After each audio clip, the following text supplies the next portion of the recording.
આને સોલ્વ કરવાનો પ્રયત્ન કરો. તમને લાગશે કે આ એકદમ સાદામાં સાદો એમસીક્યુ છે, પણ આપણે એને બરાબર રીતે ભણવો પડશે. સૌથી પહેલા આપણને અહીંયા એક સાંકેતિક નિરૂપણ આપ્યું છે, PtH2KOH અને HClH2PT. આને જોઈને લાગે છે કે KW ટાઈપના દાખલામાં છે. આવું આપણે KW ટાઈપના દાખલામાં આવેલું હતું, પણ જુઓ બરાબર, અહીંયા તમને ઈ સેલ શોધવાનો કીધેલો છે. ઓકે, હાલ પૂરતું જાણ હોવી જોઈએ કે અહીંયા એનોડ તરીકે હાઇડ્રોજન કોષ અને કેથોડ તરીકે પણ હાઇડ્રોજન કોષ છે, એટલે E0 સેલ તો 0 જ થશે. બરાબર, પણ હવે તમારે શોધવાનો છે ઈ સેલ, તો એ તો તમારે હવે નર્ન્સના સૂત્ર પરથી જ મેળવવો પડશે. સમજાણું? તો અહીંયા જોજો બરાબર રીતના. હવે તમે અહીંયા નર્ન્સનું સૂત્ર લખો તો આપણે ગણતરી કરી શકીએ. દાખલા તરીકે અહીંયા નર્ન્સનું સૂત્ર આવું થશે, ઈ સેલ બરાબર E0 સેલ, E0 સેલ 0 થશે, માઇનસ 0.0591 અપોન n. હવે n એટલે વિચારો આપલે થતા ઇલેક્ટ્રોનની સંખ્યા. અહીંયા હાઇડ્રોજન છે, અહીંયા બી હાઇડ્રોજન છે. તમે એક એક પણ લઈ શકો, બે બે પણ લઈ શકો. જો બે બે લેશો તો આગળ બે નો ગુણાકાર કરવો પડશે, અને એક એક લેશો તો એક એકનો ગુણાકાર. તો આપણે એક જ લઈએ, જવાબ સરખા જ આવે છે. હવે જુઓ, લોગ એનોડના છેદમાં કેથોડ. લાસ્ટ ટાઈમ આપણે KW શોધવો હતો, એટલા માટે આપણે અહીંયા એનોડનો H+ ના છેદમાં કેથોડનો H+ લેતા હતા, કંઈક આવી રીતે. યાદ આવ્યું? પણ આપણે અહીંયા હવે KW ની જરૂર નથી. આપણે નોર્મલી આ જ કોષનો પોટેન્શિયલ શોધવો છે, તો તમારે આ જ કોષની સાંદ્રતાને ધ્યાનમાં લેવી પડે. તમે આને હવે ચેન્જ નહીં કરી શકો. એનોડ ઉપર હાઇડ્રોજનની જગ્યાએ OH- ની સાંદ્રતા આપી છે, તો તમારે એ જ સાંદ્રતાને કન્સિડર કરવી પડશે. અને કેથોડ ઉપર HCl H+ ની સાંદ્રતા આપી છે, તો એને જ કન્સિડર કરવી પડે. બરાબર જોજો, આ ચેન્જ કેમ નથી કર્યું મેં? જો KW નો દાખલો હોય તો જ તમે એનોડિક H+ માં ચેન્જ કરી શકો. અહીંયા ઈ સેલની જરૂર છે, તો એમાં જસ્ટ સાંદ્રતા આપણે લખી શકીએ છીએ. તો આવી રીતના લોગ સરખા થાય તો એ ઉડી જશે. બરાબર, હવે આગળ સ્ટેપ માંડીએ. E0 સેલ 0 છે, માઇનસ 0.0591, અને આ થશે log 1. ચલો, કોઈને ખબર હોય તો log 1 ની વેલ્યુ કેટલી થાય? બરાબર જોજો, log આપણે અહીંયા તમારે હાશિયામાં લખવું હોય તો લખી નાખજો કે log 10⁻² હોય તો આપણે 2 મૂકી દઈએ છીએ. log 10⁻1 હોય તો -1 મૂકી દઈએ છીએ. હવે વિચારો કે log 10⁻0 હોય તો શું મૂકશો? log 10⁻0 હોય તો 0 મૂકવું પડે. તો યાદ કરાવી દઉં કે 10⁻0 એ જ 1 થાય. સમજાણું? તો આ વસ્તુ બરાબર રીતે નોંધ કરી રાખવી હાશિયાની અંદર. મતલબ log 1 નો મતલબ થયો છે log 10⁻0, અને એની વેલ્યુ 0 થશે. ક્લિયર? તો આ બધી કિંમતો આપણે અંદર મૂકી દઈએ. ચલો, તો 0.0591 આવશે, આગળનો 0 હટી ગયો. ઓકે, ત્યારબાદ log 1 ની વેલ્યુ થશે 1, એટલે સિમ્પલી એનો ગુણાકાર જ સોરી log 1 ની વેલ્યુ થશે 1 નહીં 0. log 10⁻0 એટલે 0, અને બંનેનો ગુણાકાર થશે 0. ઇન શોર્ટ ઈ સેલ મને મળે છે 0 વોલ્ટ. સમજવા જેવી વાત છે. બરાબર, આપણો આન્સર અહીંયા સી આવશે, 0 વોલ્ટ. તો આજે કંઈક નવો MCQ છે, એને મગજમાં રાખવો. ક્યાંક આડા અવળો આવી જાય તો આપણને આ ગણતા આવડવો જોઈએ. આગળ વધીએ બીજા એક MCQ તરફ, જે નોર્મલ MCQ થી થોડોક હટકે છે, એટલા માટે અહીંયા રાખેલો છે. વાંચો બરાબર. તો તમને સંતુલન અચળાંક શોધવાનું કીધેલું છે. બરાબર, અને બીજું કન્ફ્યુઝન એ છે કે અહીંયા ઈ સેલ આપ્યો છે. આપણને ખબર છે કે સંતુલન અચળાંક શોધવાના દાખલાઓમાં ઈ સેલ ઇક્વલ ટુ કેટલો લેવાનો હોય છે? 0. પણ અહીંયા ઈ સેલ ઓલરેડી સમથિંગ કંઈક આપેલો છે 0.29. આવું કેવી રીતે છે? તો અહીંયા સિચ્યુએશન એવી છે કે જુઓ, સાંદ્રતાઓ પણ આપેલી છે ને? તો કદાચ એવું બની શકે કે આ જે સાંકેતિક નિરૂપણ વાળો કોષ છે એનો ઈ સેલ આટલો થાય. આનો દાખલો ગણીને જે ખૂટતું પદ હોય એ ખૂટતા પદને તમે બીજા દાખલામાં મૂકવાનું હશે, કદાચ એવું હોઈ શકે.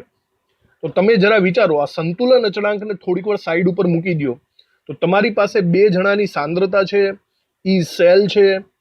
તો જો તમે આ વસ્તુને નોન્ટ્સના સૂત્રમાં મૂકશો તો કયું પદ ખૂટે છે લખો તો ખબર પડશે, બરાબર.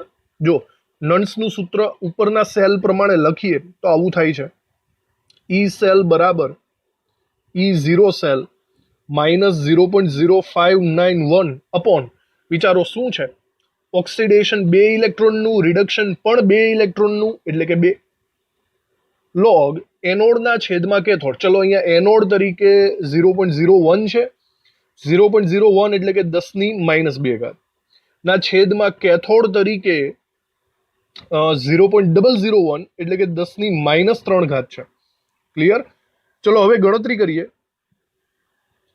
તો સ્પષ્ટ છે કે ઈ સેલ મને રકમમાં આપ્યો છે 0.02905 અને ઈ ઝીરો સેલ આપણું ખૂટતું પદ થશે. સમજાણું ને? તમને જે વસ્તુ નથી આપી આ ઈ ઝીરો સેલ, એનો ઉપયોગ આપણે સંતુલન અચળાંક શોધવા માટે કરવાનો છે.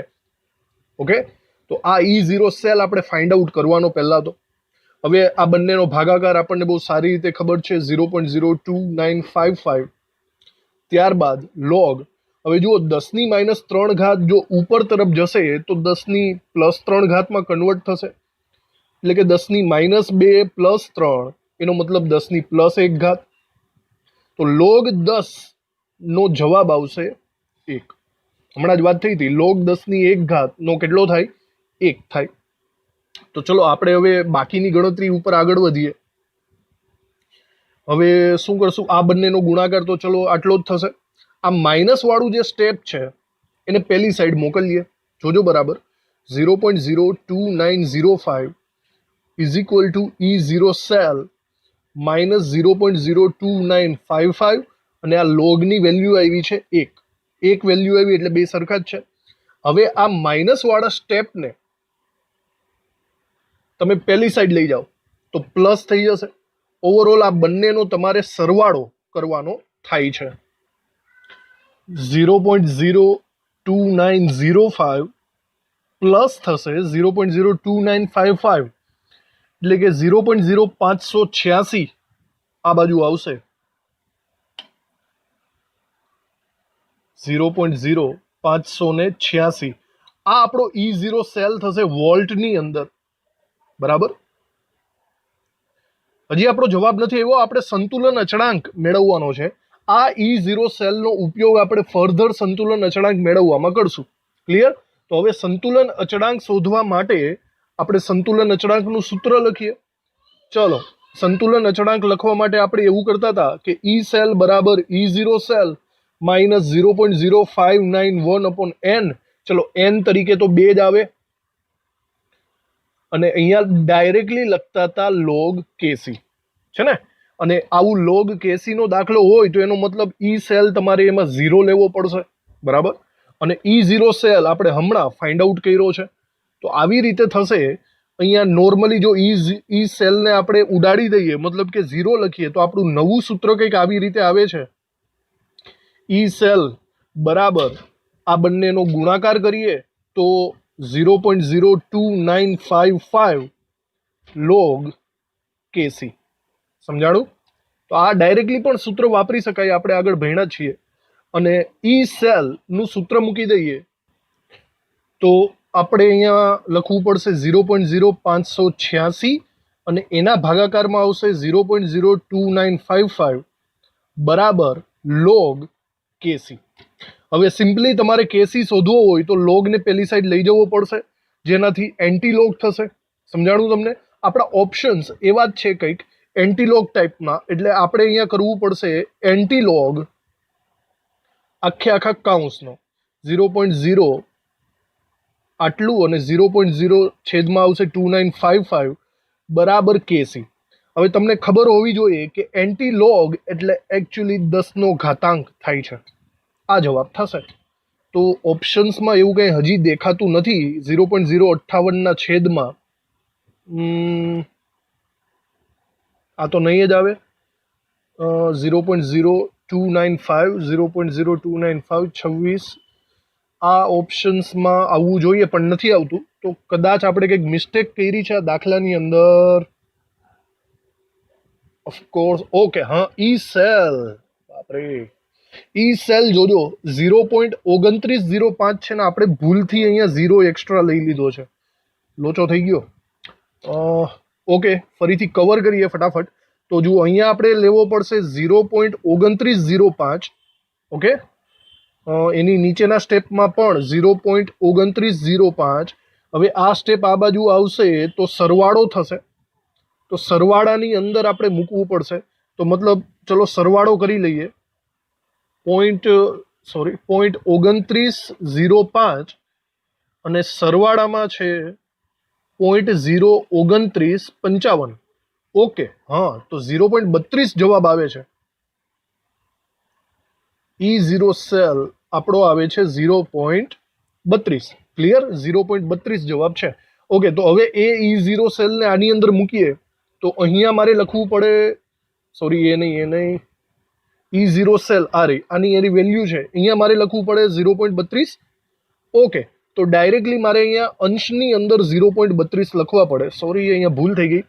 તો આ આપણો ફાઇનલ જવાબ આવશે 10 ની 0.32 ઘાત, જે અહીંયા મને દેખાતી હતી આ રહી. ક્લિયર, 10 ની 0.32 ઘાત ના છેદમાં 0.0295. બહુ ધ્યાન રાખવું પડશે કારણ કે બહુ મોટા દાખલા છે અને સમય બહુ વેસ્ટ થઈ જાય જો આવી કંઈક નાની મોટી ભૂલો થઈ જશે તો. ઓકે, તો આ એક એમસીક્યુ લખી નાખજો બરાબર રીતે. હજી આગળ વધીએ આપણે. ચલો, તો આ ત્રીજો એક એમસીક્યુ છે. જુઓ બરાબર, થોડોક અલગ છે એટલા માટે અહીંયા લીધેલો છે ને. બે દ્રાવણો છે જેની પીએચ 3 અને 6 છે. ઓકે, તો આપણે નોર્મલી વિદ્યુત રાસાયણિક કોષ બનાવીએ તો બે દ્રાવણો લેતા જ હોય. તો એકની પીએચ આપણે 3 રાખેલી છે અને એકની પીએચ આપણે 6 રાખી છે. પીએચ આપે એટલે H+ તો શોધવાનો જ હોય. તમને ખબર હોવી જોઈએ પીએચ 3 નો મતલબ થાય H+ 10⁻³ ઘાત, ડાયરેક્ટલી શોર્ટકટ. અને પીએચ 6 એટલે કે H+ થાય 10⁻6 ઘાત. આ એની સાંદ્રતા આવી ગઈ. ક્લિયર, ચલો. તો તેમાં હાઇડ્રોજન વિદ્યુત ધ્રુવ રાખવામાં આવ્યા, મતલબ બંનેમાં હાઇડ્રોજન વિદ્યુત ધ્રુવ છે. તો સાંદ્રતા કોષ થઈ ગયો, થાય કે નહીં? અને જો સાંદ્રતા કોષ હોય તો E0 સેલ 0 થાય સાંદ્રતા કોષમાં. અને ક્ષાર સેતુ વડે જોડવામાં આવે તો બનતા કોષનો પોટેન્શિયલ શોધવાનો છે. પોટેન્શિયલ એટલે શું શોધવાનું થાય તમારે? E સેલ શોધવાનો થશે. આવી રીતે સિસ્ટમ કંઈક છે. તો ચલો, E સેલ શોધવો હોય તો સાંદ્રતા કોષને રિલેટેડ આપણે નન્સનું સૂત્ર મૂકી શકીએ છીએ. પણ સવાલ એક છે, આમાંથી એનોડ કોણ છે અને કેથોડ કોણ છે? સાંદ્રતા કોષ બરાબર ભેણા હોય તો તમને યાદ આવી જવું જોઈએ કે જેની સાંદ્રતા વધારે હોય ને, જેની સાંદ્રતા વધારે હોય તે કેથોડ હોય અને જેની સાંદ્રતા ઓછી હોય તે એનોડ હોય. આ થિયરીની અંદર હતું. જો આ તમે ઊંધા ચત્તું કરશો તો તમારું પોટેન્શિયલ ઋણ મળશે. અહીંયા દરેકે દરેક પોટેન્શિયલનું મૂલ્ય પ્લસમાં છે, એટલે કે તમારે વધારે સાંદ્રતાવાળાને કેથોડ જ લેવો પડે. હવે આપણી પાસે બે દ્રાવણ છે, બોલો વધારે સાંદ્રતા કોની દેખાય છે? 10⁻³ અને ઓછી સાંદ્રતા 10⁻6. સમજી ગયા બરાબર? આને રિલેટેડ હવે આપણે નન્સનું સૂત્ર લખો એટલે ડાયરેક્ટ ખબર પડી જશે અને જવાબ આવવા માંડશે. ચલો જુઓ, નન્સનું સૂત્ર E cell E0 cell -0.0591 upon, બંને જગ્યાએ હાઇડ્રોજન છે તો એક જ ઇલેક્ટ્રોનની આપલે થાય, લોગ એનોડના છેદમાં કેથોડ. જો એનોડ છે 10⁻6, કેથોડ છે 10⁻3, તો એનોડ 10⁻6 ના છેદમાં કેથોડ 10⁻3. ક્લિયર? ચલો, આવી રીતે કર્યું. હવે શું કરશો? હવે ગણતરી. E0 સેલ તો 0 જ છે, સાંદ્રતા કોષ છે એટલા માટે, -0.0591 લોગ. હવે વિચારો 10⁻³ ઘાત જો ઉપર તરફ જાય તો +3 ઘાત થઈ જશે. તો 10⁻6 + 3 કેટલા થાય? -3 ઘાત થશે. લોગ 10⁻³ ઘાત = -3 થાય. આ તો ખબર જ છે આપણને, છે કે નહીં? ઓકે, તો આની કિંમત મૂકી દઈએ -0.0591 અને એના ગુણાકારમાં છે -3. સમજાણું? ગુણાકારમાં તો જવાબ માઇનસ માઇનસ પ્લસ જ થશે, પણ ગુણાકાર થોડો જોઈ લે. 0.0591 ગુણાકારમાં 3 તો 0.177 આપણને મળે છે. 0.177 વોલ્ટ આ જવાબ આવે છે. તો જોઈ લઈએ આની અંદર 0.177 ઓપ્શન બી દેખાય છે આપણને. ઓપ્શન બી આપણો જવાબ થશે. ક્લિયર? તો આવી રીતે જોજો અનનોન દ્રાવણમાં એનોડ કોને રાખવો અને કેથોડ કોને રાખવો એ સમજદારી આપણા પાસે હોવી જોઈએ. ઓકે, એના પછી નો નવો એમસીક્યુ જુઓ. ગણતરીપૂર્વક જ છે, બધું જોઈ લ્યો બરાબર. કોષ છે સાંદ્રતાથી Zn plus 2 Cu plus Daniell કોષ છે, એક એક મોલારિટી વાળો છે. જુઓ E0 સેલ ડેનિયલ કોષનો 1.1 વોલ્ટ. આ કોષ સંપૂર્ણ ડિસ્ચાર્જ થાય ત્યારે તેમની સાંદ્રતાનો ગુણોત્તર આપણને પૂછેલો છે. ઓકે, સંપૂર્ણ ડિસ્ચાર્જ થાય એનો મતલબ શું છે? સંપૂર્ણ ડિસ્ચાર્જ થાય એટલે કે પાવર આપતો બંધ થઈ જાય. પાવર આપતો બંધ થાય એટલે કે ઈ સેલ ઇક્વલ ટુ કેવો થાય? 0. સમજાણું તમને? જ્યારે ઈ સેલ ઇક્વલ ટુ 0 થાય ત્યારે તમારે આ સાંદ્રતાનો ગુણોત્તર લેવાનો છે, નિપજના છેદમાં પ્રક્રિયક અથવા એનોડના છેદમાં કેથોડની સાંદ્રતા. તો મારા ખ્યાલથી આ એકદમ સિમ્પલ જેવો જ છે. ડાયરેક્ટ નર્ન્સનું સૂત્ર મૂકી દો એટલે આવી જ જશે. E cell E0 cell minus 0.0591 upon Daniell કોષ માટે 2 લોગ એનોડ બરાબર. જોજો એનોડ તરીકે Zn પ્લસ 2 અને કેથોડ તરીકે Cu પ્લસ 2. આપણે આ સાંદ્રતાના ગુણોત્તરને કરતા બનાવવાનો છે. ઓકે, ચલો આ થઈ ગયું. તો જુઓ બરાબર, અહીંયા સંપૂર્ણ ડિસ્ચાર્જ થાય એટલે ઈ સેલ મારે 0 લેવો પડે. E0 સેલ ડેનિયલ કોષનો 1.1 વોલ્ટ છે, માઇનસ આ સ્ટેપ કરું તો 0.02955 અને આપણું જે સ્ટેપ છે તે જેને આપણે કરતા બનાવશું. હવે જુઓ શું કરવું પડશે આપણે. હવે આગળ આપણે આમ જોવા જઈએ તો પહેલાં તો આખો કાઉન્સ જ છે, એને છેલ્લે જ છોડાય. આ 1.1 ને સામેની સાઈડ લઈ જાઓ તો પ્લસનો માઇનસ થઈ જશે. ઓકે, તો સૌથી પહેલાં તો માઇનસ 1.1 આ સાઈડ આવી ગયો. બીજું આ ગુણાકારમાં છે આખે આખું પદ, આ ગુણાકારના પદને તમે પહેલી સાઈડ લઈ જાઓ તો એ છેદમાં આવી જાય એટલે કે ભાગાકારમાં માઇનસ 0.02955 આવી જશે. તો આ બાજુ માત્ર વધશે આટલું. સમજાણું? ચલો હજી આગળ આપણે આ બંનેનો ભાગાકાર કરવો પડશે.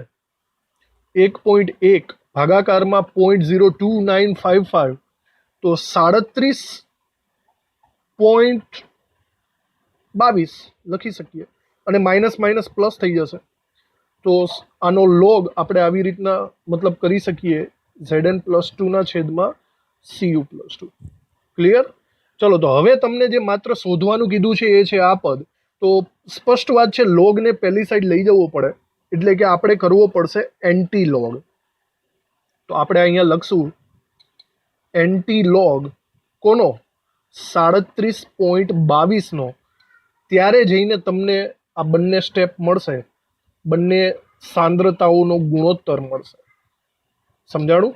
તો આવું કંઈક ડાયરેક્ટ જવાબ હોય તો એન્ટીલોગ 37.22 નહીં, એવું કંઈ જ નથી. પણ જુઓ એન્ટીલોગ 37.22 અહીંયા છે. યાદ કરો, એન્ટીલોગને આપણે 10 ના ઘાતાંકમાં લખી શકીએ. આપણે હમણાં વાત કરી હતી બરાબર.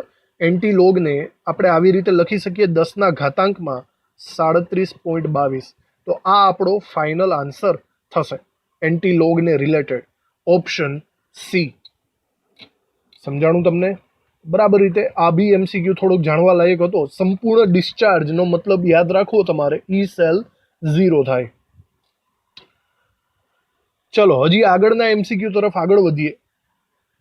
બરાબર જુઓ, આ થોડોક હટકે એમસીક્યુ લાગે છે તો લખજો બરાબર આ એમસીક્યુ ને પૂરેપૂરો. એક સમીકરણ આપ્યું છે આપણને, સમીકરણનો E0 સેલ આપ્યો છે, Fe+2 ની સાંદ્રતા, અહીંયા Fe+2 છે એટલા માટે, અને PO2. ઓકે, પી એટલે કે દબાણ. તો દબાણ O2 આપ્યું છે આ વખતે વાયુને પણ ધ્યાનમાં લેવો પડશે. જોજો, વાયુને અત્યાર સુધી આપણે ધ્યાનમાં એટલે નહોતા લેતા કારણ કે દબાણ આપણું 1 બાર હતું. જો 1 બાર કરતા આડાઅવળું હોય તો દબાણને નિપજના છેદમાં પ્રક્રિયકમાં ધ્યાનમાં લેવું પડે. પછી પીએચ આપી છે 3. ભાઈ પીએચ 3 એનો મતલબ એમ થાય પીએચ માંથી ડાયરેક્ટ H પ્લસ જ કાઢવાનો રહે ને ભાઈ. તો H પ્લસ કેટલો થાય? 10⁻3. કારણ કે અહીંયા જુઓ H પ્લસ ની સાંદ્રતા પણ છે. તો બધાને ધ્યાનમાં રાખીને આપણે શું કરવાનું છે? આપણે કોષનો પોટેન્શિયલ શોધવાનો છે. કોષનો પોટેન્શિયલ એટલે કે ઈ સેલ. ક્લિયર? તો આ બધાને ધ્યાનમાં રાખીને ગણતરી કરવાની છે. આપણે કરીએ, શરૂ કરીએ નન્સ ઉપરથી. ઈ સેલ E0 સેલ -0.0591 ના છેદમાં n. પહેલું તો વિચારો કે આપલે થતા ઇલેક્ટ્રોનની સંખ્યા કેટલી છે. ઓક્સિડેશન કોનું થયું, રિડક્શન કોનું થયું. તો અહીંયા જુઓ મને દેખાય છે કે Fe માંથી Fe+2 બન્યો છે કે નહીં? પણ 2 2 છે એટલે કે ટોટલ 4 ઇલેક્ટ્રોનનું ઓક્સિડેશન થયું કે નહીં? એવી જ રીતના રિડક્શન તરીકે H+ વિચારો. H+ માંથી H2O, તો અહીંયા પણ 4 વીજભાર છે. તો મતલબ એવું છે કે 4 ઇલેક્ટ્રોનની આપલે થઈ. સમજાણું તમને? તો છેદમાં આપણે આપલે થતા ઇલેક્ટ્રોન 4 લખવા પડે.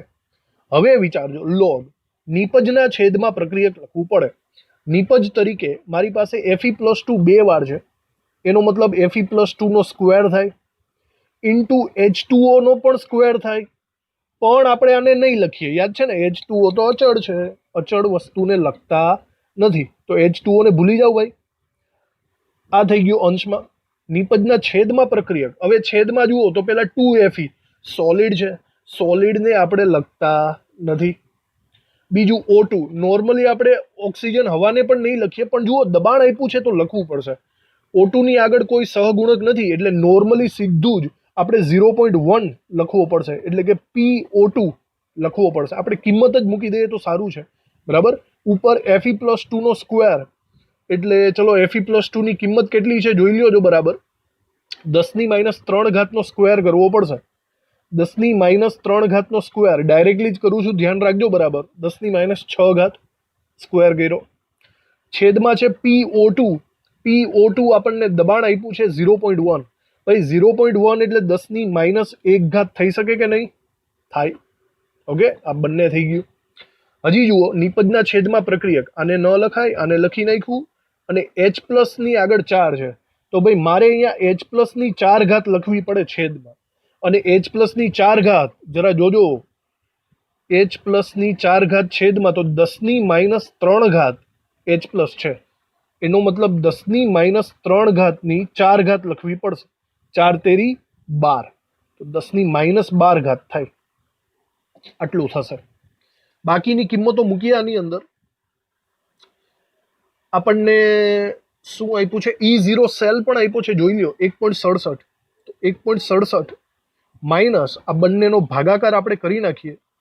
0.0591 ભાગ્યા 4 તો માઇનસ થશે 0.01477, એટલે 15 જ કરી નાખો ને ભાઈ. 0.015 કરી નાખીએ. પછી જોઈએ લોગ. તો આ બધાનું જરાક જોઈ લ્યો શું થાય છે. છેદમાં 10⁻13 છે, -12 -1. આ -13 ઉપર જાય તો +13 માં રૂપાંતર પામશે. 10⁻6 વત્તા 13 બોલો કેટલા થાય? -6 વત્તા 13 એટલે કે 7 થશે, +7. આવું થયું. અને લોગ 10⁷ એનો મતલબ 7 થાય. થાય ને? ચલો તો હવે તો વિચારો 1.67 માઇનસ 0.015 ગુણ્યા 7 કરવા પડે. આ બંનેનો ગુણાકાર કરો પછી બંનેની બાદબાકી કરી નાખીએ એટલે ક્લિયર થઈ જશે હમણાં. તો બંનેનો ગુણાકાર પહેલા 0.015 ગુણ્યા 7 તો 1.67 માઇનસ 0.105. હવે બાદબાકી 1.67 માઇનસ 0.105 તો મને મળે છે 1.565. આ આપણો બિન પ્રમાણિત કોષ પોટેન્શિયલ મળે છે વોલ્ટેજમાં, બરાબર. જુઓ જોઈએ 1.56 એટલે કે 57 નિયર બાય આન્સર થાય આપણો. ઓપ્શન ડી આપણો આન્સર થશે, બરાબર. તો આ આપણો જવાબ મળી ગયો. તો આના જેવા જ MCQ હજી ગણીએ, આપણે ટ્રાય મારીએ. બહુ સારા સારા એમસીક્યુ છે આ બધા. નેક્સ્ટ એના જેવો જ એક એમસીક્યુ, સમથિંગ કંઈક ડિફરન્ટ હોય એવો એમસીક્યુ. ઓકે, ચલો ટ્રાય કરો જોઈએ બરાબર, આવડતો હોય તો, નહીં તો પછી આપણે ટ્રાય કરીએ. PtCl2Cl માઇનસ આપ્યો છે એટલે અર્ધકોષની વાત છે. જો Cl માઇનસની સાંદ્રતા અને Cl2 નું દબાણ, ભાઈ જો દબાણ એક નથી અને દબાણ એક ન હોય તો એને ધ્યાનમાં લેવો પડશે મારે, છે ને. તો આ વસ્તુ એક નવી આવે છે, વારંવાર ધ્યાન રાખવું. એના માટે રિડક્શન પોટેન્શિયલનું મૂલ્ય શોધવાનું છે. ભાઈ આ પ્રક્રિયાનું રિડક્શન પોટેન્શિયલ, પહેલા તો સમીકરણ લખી નાખો. યાદ કરો કે ક્લોરીન અપવાદ છે, ક્લોરીન બ્રોમિન છે ને, તો અપવાદવાળાને સમીકરણની રીતે જોવાનું છે. સમીકરણ લખો, રિડક્શન પોટેન્શિયલ એટલે કે જેનું રિડક્શન થતું હોય એવું સમીકરણ. તો રિડક્શન એટલે ઘટાડો થાય, તો ચલો એવું કરી શકું છું, Cl2 માંથી Cl માઇનસ, તો ઘટાડો થાય એવું બોલી શકું, થાય ને. તો બેલેન્સ કરો, 2Cl માઇનસ, અને ઇલેક્ટ્રોન્સ મારે આ સાઈડ મૂકવા પડશે, -2 વીજભાર બનાવવા માટે. ઓકે, તો આ સમીકરણ ઉપરથી આપણે રિડક્શન પોટેન્શિયલ શોધવું પડશે, જેનો E0 રિડક્શન પોટેન્શિયલ પણ આપ્યું છે. પણ મહત્વની વાત છે કે તમારે આ દબાણને ધ્યાનમાં લેવું પડશે ભાઈ. હવે ખબર પડી, દબાણને પણ ધ્યાનમાં લેવું જરૂરી છે. તો આવી રીતે દાખલો થોડોક અલગ થવાનો છે. જુઓ, આપણે બનાવીએ પહેલા તો ઈ સેલ નો લખાય, પહેલા તો શું લખવું પડશે, Cl2Cl માઇનસ લખવું પડશે, અર્ધકોષ છે. ECl2Cl માઇનસ બરાબર E0Cl2Cl માઇનસ -0.0591 ના છેદમાં ભાઈ 2 ઇલેક્ટ્રોનની આપલે થાય છે, તો 2 કરી નાખો. લોગ નિપજના છેદમાં પ્રક્રિયા. ભાઈ જુઓ, નિપજ તરીકે અહીંયા છે 2Cl માઇનસ, 2Cl માઇનસ એટલે કે Cl માઇનસ નો સ્ક્વેર થાય. જુઓ, Cl માઇનસની સાંદ્રતા રકમમાં આપી છે 10⁻³ ઘાત, 10⁻³ નો સ્ક્વેર. એના છેદમાં આપણે ક્લોરીન વાયુ લેવો પડશે, દબાણ છે 10 અને એને કોઈ વડે ગુણવાનો નથી, તો આપણે Cl2 ને પણ ધ્યાનમાં લઈ લીધો. આવી રીતે થશે. હવે આવું પહેલી વાર બન્યું છે કે આપણે વાયુને ધ્યાનમાં લીધો. મેં કીધું એમ, જો એક બાર હોય તો વાયુને ધ્યાનમાં ન લેવો, બાકી આડાવડા દબાણ હોય તો ધ્યાનમાં લેવા પડશે. આ વસ્તુને નોંધ કરી રાખજો. તો E0 પણ આપણને આપ્યો જ છે, E0 અર્ધકોષનો છે 1.36 માઇનસ આ બંનેનો ભાગાકાર થાય છે 0.02955 અને પછી જોવાનો છે લોગ. તો બરાબર જુઓ, અંશની અંદર 3 દુ 6, 10⁻6 ઘાત, છેદમાં છે 10⁻1 ઘાત, છેદનો +1 ઘાત ઉપર આવે તો -1 ઘાતમાં રૂપાંતર થશે, એટલે -6 -1 એટલે -7 ઘાત થઈ ગઈ, થાય કે નહીં. અને 10⁻7 ઘાતનો લોગ ઇક્વલ ટુ -7 થાય. ઓકે, ચાલો તો હવે ગણતરીમાં 1.36 માઇનસ 0.02955 અને આ થશે -7. સૌથી પહેલા આ બંનેનો ગુણાકાર આપણે કરવો પડશે. 0.02955 ગુણાકારમાં 7, તો 0.26 એટલે 0.21 જ રાખીએ આપણે, બરાબર. તો આ છે 1.36, માઇનસ માઇનસ પ્લસ થઈ જશે અને 0.21 અહીંયા આપણે ગુણાકાર આવે છે 0.21. આ બંનેનો હવે સરવાળો થશે લીગલી, તો આ તો આપણે બી કરી શકીએ છીએ. 1.57 આવે છે રિડક્શન પોટેન્શિયલ, 1.57 વોલ્ટ, જે આપણો ઓપ્શન ડી આપેલો છે. ક્લિયર? તો આવી રીતે ઓપ્શન ડી જવાબ થશે. તો દરેક એમસીક્યુમાં કંઈક નવી નવી બાબતો આવે છે. આ બાબત યાદ રાખવું, વાયુને પણ કન્સિડર કરવો પડશે તમારે.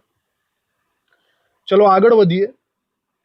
નેક્સ્ટ એમસીક્યુ થોડોક વધારે લેન્ધી જેવો એમસીક્યુ છે આ, તો બી આપણે આ શીખી લઈએ.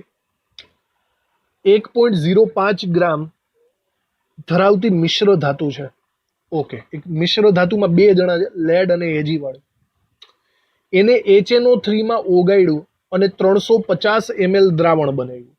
ઓકે, દ્રવણ બનાવો. પછી PtH2H Ag+Ag કોષનો પોટેન્શિયલ. હવે આ કંઈક અલગ વાત આવી ગઈ પાછી. આ એક કોષ છે, એનો પોટેન્શિયલ આટલો થાય, એટલે કે ચલો આ ઈ સેલ થઈ ગયો આપણા માટે, ઈ સેલ. એજી વિદ્યુત ધ્રુવ દ્રાવણમાં ડુબાડવામાં આવે, એજીનો વિદ્યુત ધ્રુવ બરાબર, તો મિશ્ર ધાતુમાં પીબીનું પ્રમાણ કેટલું થાય? બરાબર, પીબીનું પ્રમાણ. જો એક વાત છે કે આ ઈ સેલ આપ્યો એના ઉપરથી તો નન્સનું સમીકરણ આવે, ફાઇનલ વાત છે, ક્લિયર. અને બીજી વાત, આપણને એજી પ્લસની સાંદ્રતા નથી આપી, દેખાય છે. તો આ નન્સના સૂત્ર ઉપરથી આપણે કરીને એજી પ્લસની સાંદ્રતા શોધી શકીએ આપણે ખાલી, બરાબર. એજી પ્લસની સાંદ્રતા મોલારિટીમાં એકવાર મળી જાય પછી એનો ઉપયોગ તમે અહીંયા કરી શકો. વિચારો, એમએલ આપ્યા, ગ્રામ આપ્યા, તો એક કામ કરી શકો, એજીની મોલારિટી મળી જાય તો એને તમે ગ્રામની અંદર કન્વર્ટ કરી શકો છો, અને એજીના ગ્રામ મળે તો તમને પછી મિશ્ર ધાતુના પર્સેન્ટેજ પણ મળી જશે.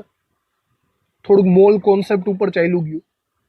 તો આપણું પહેલું કામ એ થશે કે એજીની સાંદ્રતા શોધીએ આના ઉપરથી, નન્સ ઉપરથી. સાંદ્રતા શોધાઈ જાય પછી ગ્રામ શોધશું અને પછી આપણને ઓટોમેટિક પર્સેન્ટેજ મળી જ જશે. ઓકે, ધીમે ધીમે ખબર પડશે. તો હવે જુઓ, પહેલાં તો નન્સનું સૂત્ર મૂકીને એજીની સાંદ્રતા શોધી કાઢીએ. આમાં બાય ધ વે એજીનો રિડક્શન પોટેન્શિયલ પણ આપવો જોઈએ તમને. જે લોકોને હજી ખબર નથી, લગભગ તો હવે યાદ રહી ગયું હશે. રિડક્શન પોટેન્શિયલ એજી પ્લસ એજીનો થાય છે 0.80 વોલ્ટ. ઓકે, હવે ક્યારેક ન આપે તો પણ યાદ આવી જ જાય આપણને. તો ચલો આને રિલેટેડ આપણે લખીએ આપણે નન્સનું સૂત્ર. તો નન્સનું સૂત્ર થશે E cell equal to E0 cell minus 0.0591 upon. Okay, તો અહીંયા H પ્લસ છે, ઉપરનું હટાવી દઉં થોડીક વાર. અહીંયા H પ્લસ છે અને અહીંયા એજી પ્લસ છે, તો છેદમાં એક જ આવશે. એક ઇલેક્ટ્રોનની આપલે થઈ છે. લોગ નિપજ નહીં પણ એનોડના છેદમાં કેથોડ.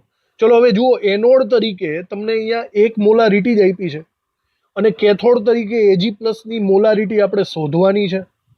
આવી રીતે થશે. E0 સેલ કેટલો થાય વિચારો. અહીંયા reduction potential of cathode minus anode જો તમારે સાઈડમાં કરવું હોય તો કરી શકો છો. હવે ડાયરેક્ટલી ખબર પડી જ જાય. E cell reduction potential of cathode, ચલો એજીનો રિડક્શન પોટેન્શિયલ થાય 0.80 માઇનસ એનોડ એટલે કે હાઇડ્રોજનનો રિડક્શન પોટેન્શિયલ 0, તો મતલબ આટલો જ થયો કે નહીં, E0 સેલ. તો ડાયરેક્ટલી હવે ખબર પડી જાય કે E0 સેલ એટલે કે 0.80 વોલ્ટ માઇનસ 0.0591 બરાબર. જો કે ઈ સેલ પણ આપ્યો છે આપણને, ઈ સેલ આપ્યો છે 0.503. તો આપણને અહીંયા એજી પ્લસને કરતા બનાવવાની વાત છે, તો આ બંનેને મારે સેપરેટ કરવા પડશે. ભાગાકાર હોય તો બાદ બાકી થાય. તો મને અહીંયા મળશે log 1 માઇનસ log એજી પ્લસ. આવું આપણે આગળ કરેલું જ છે, યાદ આવી ગયું હશે તમને. તો હવે ગણતરી થોડીક આગળ વધારો, જુઓ બરાબર. મોસ્ટ ઓફલી આ એક કાઉન્સને રિલેટેડ જ કામ કરે છે. તો સૌથી પહેલાં 0.80 ને પહેલી સાઈડ લઈ જાઓ. 0.80 પ્લસમાં છે, સામેની સાઈડ જશે તો માઇનસ થઈ જશે, બરાબર. તો 0.80 સામેની સાઈડ લઈ જાઓ તો 0.503 માઇનસ 0.80 કરવા પડે. તો આવું કરશો તો મને અહીંયા મળશે માઇનસ 0.297. ઓકે, પછી કાઉન્સ છોડો તો આ ગુણાકારનું સ્ટેપ છે. આ માઇનસવાળા સ્ટેપને ડાયરેક્ટલી માઇનસ સમેત સામેની સાઈડ લઈ જાઓ તો છેદમાં ચાલ્યો જશે, ગુણાકારનું ભાગાકાર થાય. તો એને આપણે હું અહીંયા આવી રીતે લખું માઇનસ 0.0591. તો આ બાજુ માત્ર કાઉન્સ વધે છે, કાઉન્સમાં log 1. તમને યાદ હશે log 1 એટલે કે log 10ની 0 ઘાત થાય, આગળ આપણે જોયું છે. અને log 10ની 0 ઘાતની વેલ્યુ 0 જ થાય. માઇનસ log એજી પ્લસ આવું થશે, સમજાણું? માઇનસ log એજી પ્લસ. તો હજી આગળ વધીએ તો આ બંનેનો ભાગાકાર આપણે જોઈ લઈએ. તો 0.297 ભાગ્યા 0.0591 તો 5.02 મળશે મને અહીંયા. માઇનસ માઇનસ પ્લસ થઈ જશે, અંશ અને છેદમાં 5.02 મળશે. અને આ સાઈડ છે minus log of AG plus. Okay, હવે આ માઇનસની નિશાનીને સામેની સાઈડ જ લઈ જાઓ તો માઇનસની નિશાની અહીંથી હટાવીને સામેની સાઈડ લખું તો આવું થશે -5.02. લોગને પેલી સાઈડ લઈ જાઓ તો જો લોગને પેલી સાઈડ લઈ જશો તો એન્ટી લોગમાં રૂપાંતર પામશે, બરાબર. તો આપણે એન્ટી લોગ જોવો પડશે -5.02 નો. આગળ આપણે ઘણી બધી વખત એન્ટી લોગ જોઈ ચૂક્યા છીએ. ફરીથી એકવાર ટ્રાય કરો જો આવડતું હોય તો. એન્ટી લોગ હાસ્યામાં ક્યાંક લખી નાખું -5.02. માઇનસનો એન્ટીલોગ નહીં મળે, તમારે એને બારમાં ફેરવવો પડે. અહીંયા પોઈન્ટની આગળ જેટલા પણ માઇનસ હોય એને આપણે એના પછીના અંકમાં ફેરવો. 5 પછી 6 તો એ 12માં ફરી જાય. -5 પછી 6 12 આવશે. અને પછી આ 6 ને ઉપરની સંખ્યાની સાથે બાદબાકી કરો તો 0.98 આવે છે. તો 6 12.98 આવું થશે. આનો એન્ટીલોગ જુઓ. હવે પોઈન્ટની આગળ જેટલું પણ હોય તે 10ની ઘાતાંક બની જાય તો 10ની -6 થશે. અને 0.98 નો તમારે એન્ટી લોગેરિધમ્સ ટેબલમાંથી જોવો પડશે. 0.98 એટલે 10ની ઘાતાંક જ કરી નાખીએ. 0.98 તમે લોગ ટેબલમાંથી જોવાની ટેવ રાખજો તો 9.54 મળે છે આપણને. 55 થઈ જાય. 9.55 ગુણ્યા 10ની -6. અને ગમે ત્યાં હાસ્યામાં લખી રાખવું તમારે. તો અહીંયા મને એજી પ્લસની સાંદ્રતા મળે છે 9.55 ગુણ્યા 10ની -6 મોલારિટી એજી પ્લસ. ઓકે, હવે આ મોલારિટીનો યુઝ કરીને મારે ગ્રામમાં ફેરવવાનું છે. તો જુઓ આગળ કેવી રીતે થાય છે. તો મોલારિટીમાંથી ગ્રામ કઈ રીતે થઈ શકે, ડાયરેક્ટલી સૂત્ર જ આપણે અહીંયા મૂકી શકીએ છીએ. તો મોલારિટી 9.55 ગુણ્યા 10ની -6 બરાબર વજન ના છેદમાં આણ્વીય દળ. એજી સિલ્વરનું આણ્વીય દળ 108 થાય, ખબર હોવી જોઈએ. ના છેદમાં દ્રાવણનું કદ. હવે રકમ જોજો, રકમમાં આપણને દ્રાવણનું કદ આપેલું છે 350 ml દ્રાવણ બનાવવામાં આવ્યું છે કે નહીં. તો 350 ml દ્રાવણ ઉપરથી આપણે 350 છેદમાં લખી શકીએ છીએ અને ઉપર આવશે 1000 ml છે એટલા માટે. તો મને એજી પ્લસ નું વજન મળી જશે. તો જુઓ બાકીના બધા સ્ટેપને પેલી સાઈડ લઈ જવા પડશે અંશમાં અને છેદમાં કરીને. બરાબર, જુઓ પહેલા બંને સ્ટેપને પેલી સાઈડ લઈ જાઓ તો અંશમાં આવી જશે. તો જોજો બરાબર 9.55 ગુણાકાર 108 ગુણાકાર 350 થશે આટલું. અને જુઓ આ બાજુ 1000 છે, એને તમારે સામેની સાઈડ લઈ જવું હોય તો છેદમાં જવું પડશે. તો ભાગ્યા 1000 પણ થશે, ભાગાકારમાં 1000. તો મને અહીંયા મળે છે 360.99 10ની -6 અને આ શેમાં હોય, ગ્રામમાં. અને બરાબર રીતે કન્વર્ટ કરી લઈએ તો કંઈક આટલું થશે. 10ની -6 એટલે કે 6 પોઈન્ટ તમારે જમણી બાજુ જવા પડશે, ડાબી બાજુ સોરી. 1 2 3 4 5 અને 6 એટલે કે 000 આગળ મૂકવા પડે તમારે, છે ને. 0.000361 કરી નાખીએ. આટલા ગ્રામ એજી પ્લસ મળે છે. તો આપણને હવે પીબીના પર્સેન્ટેજ પૂછ્યા છે. બરાબર જોજો, તમને 1.05 ગ્રામ મિશ્ર ધાતુ આખી આપી છે. આ 1.5ની અંદર એજી કેટલા અને પીબી કેટલા એ આપણને ખબર પડી ગઈ. જુઓ લખીએ બરાબર રીતે. 1.05 ગ્રામ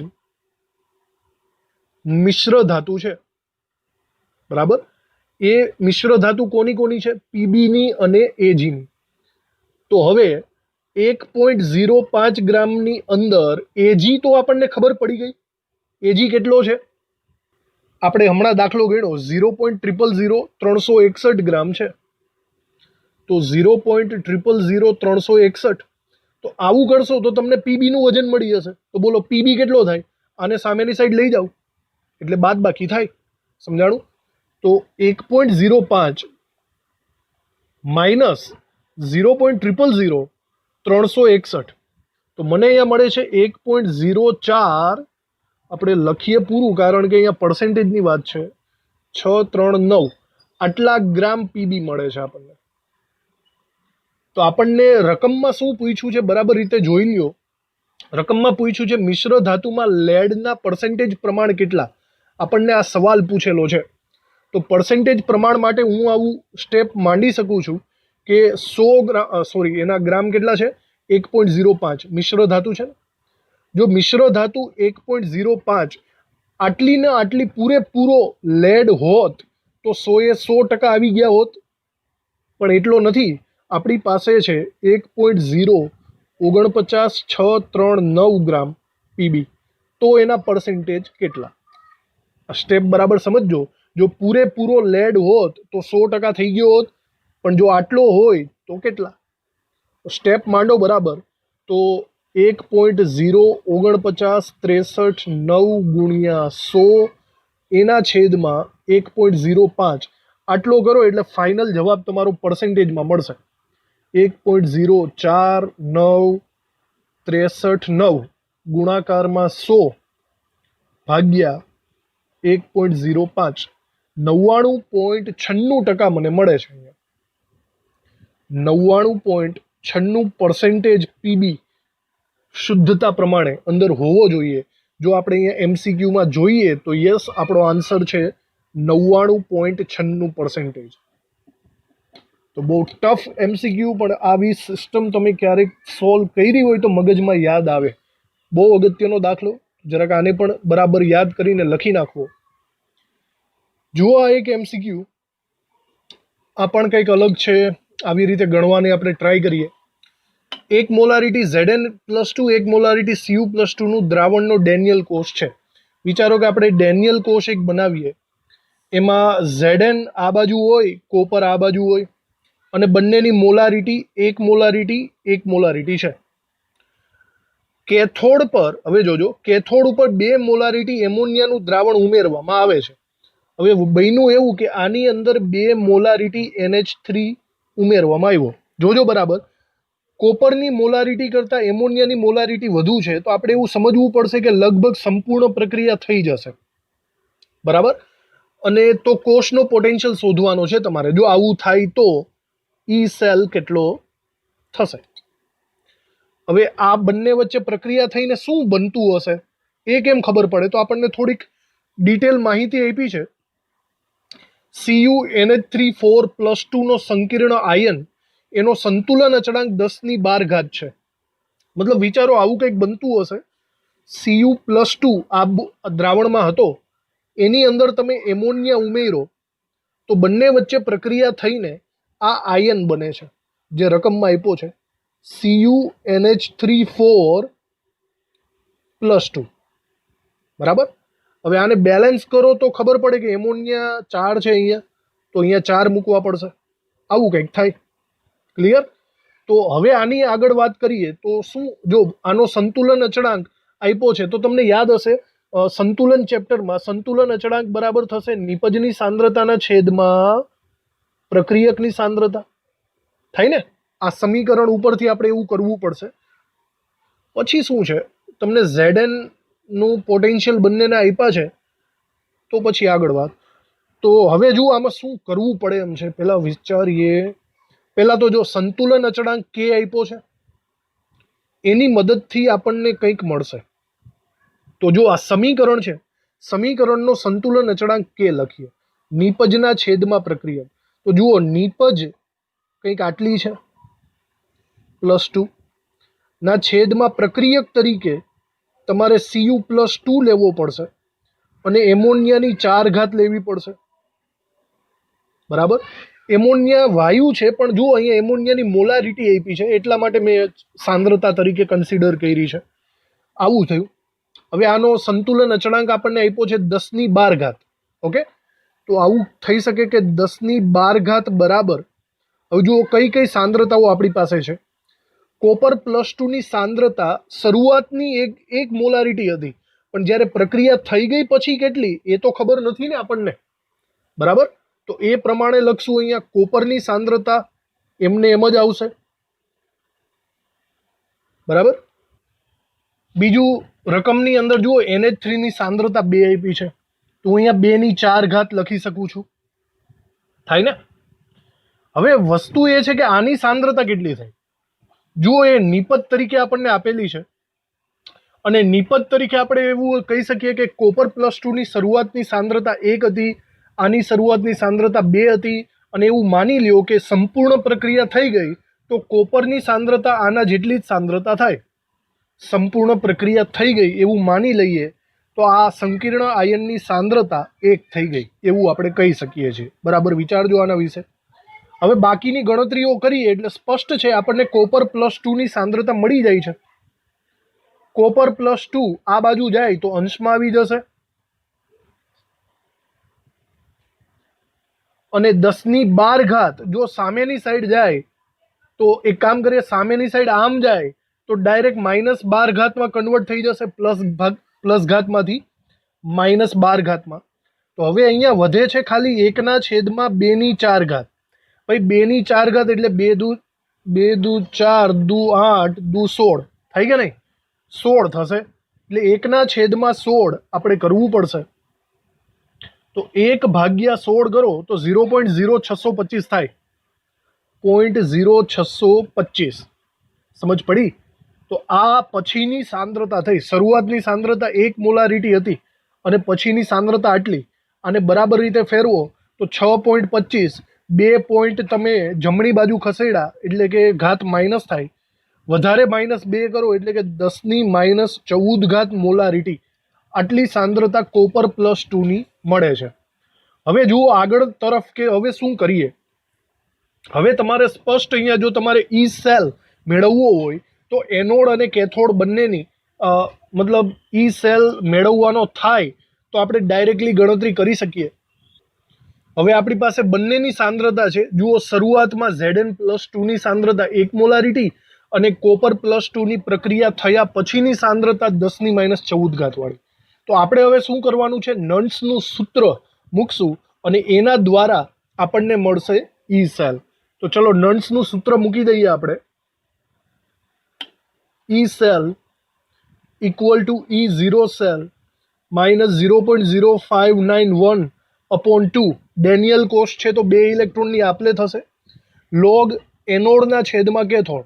ચલો એનોડ તરીકે Zn+2 આવે છે, આની સાંદ્રતા 1 છે, અને કેથોડ તરીકે Cu+2 આવે છે.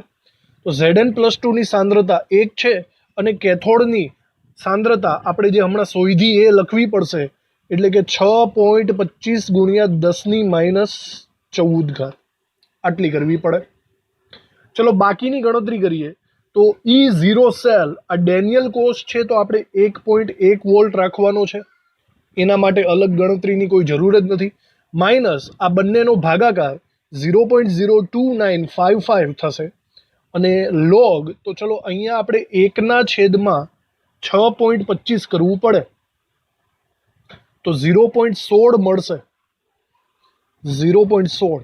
અને આ 10⁻14 જો ઉપરની સાઈડ આવે તો +14 થઈ જાય. હજી આને બરાબર રીતે ફેરવો, 0.16 ને 1.6 માં ફેરવો તો 1 પોઈન્ટ તમારે જમણી બાજુ જવું પડશે એટલે કે ઘાતાંક ઘટે. 1.6 તો 10⁻14 થાય, 14 - 1 એટલે કે 13. ચલો આવું થયું. હવે તમારે ઇન શોર્ટ આનો લોગ શોધવો પડશે. હાંસિયાની અંદર ફટાફટ લોગ શોધી કાઢો. તો આના લોગમાં આપણે એવું કરી શકીએ છીએ કે 10⁻13 નો લોગ થાય 13, અને લોગ 1.6 તમે લોગેરિધમ્સમાંથી લોગ ટેબલમાંથી શોધી કાઢો. લોગ 1.3 તો 0.114 આપણે